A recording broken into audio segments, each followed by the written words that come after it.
यह कहानी है एक ऐसे गांव की जहां एक पुराना कुआं है और उस कुएं के पास जाना मानो मृत्यु को बुलाना है।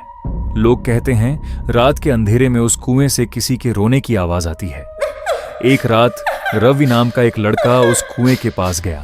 जैसे ही उसने अंदर झांका, उसका चेहरा धीरे धीरे बदलने लगा और अगले ही पल वह बिना किसी आवाज के गायब हो गया।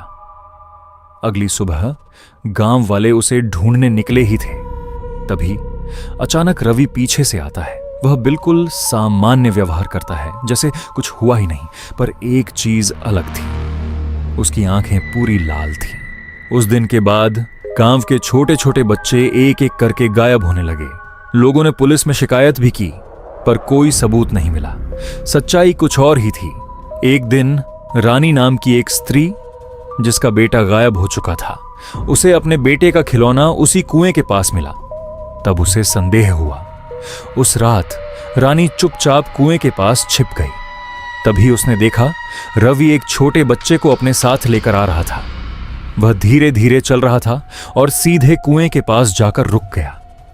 जैसे ही रवि उस बच्चे को कुएं में धकेलने वाला था, रानी जोर से चिल्लाई, रुको! पर उससे पहले ही कुएं के अंदर से एक काला हाथ बाहर निकला और रवि तथा उस बच्चे को जोर से अंदर खींच लिया। उस रात के बाद रानी की आवाज चली गई और उसकी आंखें सब कुछ देखने के बाद भी खाली हो गईं। वह किसी को सच्चाई नहीं बता पाई। अगली सुबह गांव वाले रानी को देखने आए। सब सोच रहे थे कि उसके साथ क्या हुआ।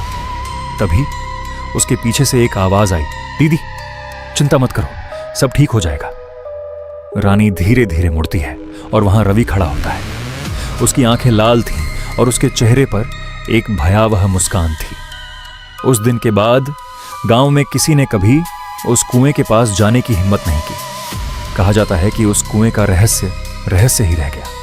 लेकिन सबसे डरावनी बात यह थी, गांव में मृत्यु का सिलसिला कभी रुका ही नहीं। आज भी जब रात होती है तो उस कुएं से किसी के रोने की आवाज आती है, जैसे कोई अब भी सहायता के लिए पुकार रहा हो। यदि आपको ऐसी ही डरावनी और रहस्यमयी कहानियां पसंद हैं तो साई-फाई राज को लाइक और सब्सक्राइब अवश्य करें, क्योंकि यहाँ हर कहानी में छिपा होता है एक ऐसा सच जो शायद आपको कभी सोने न दे।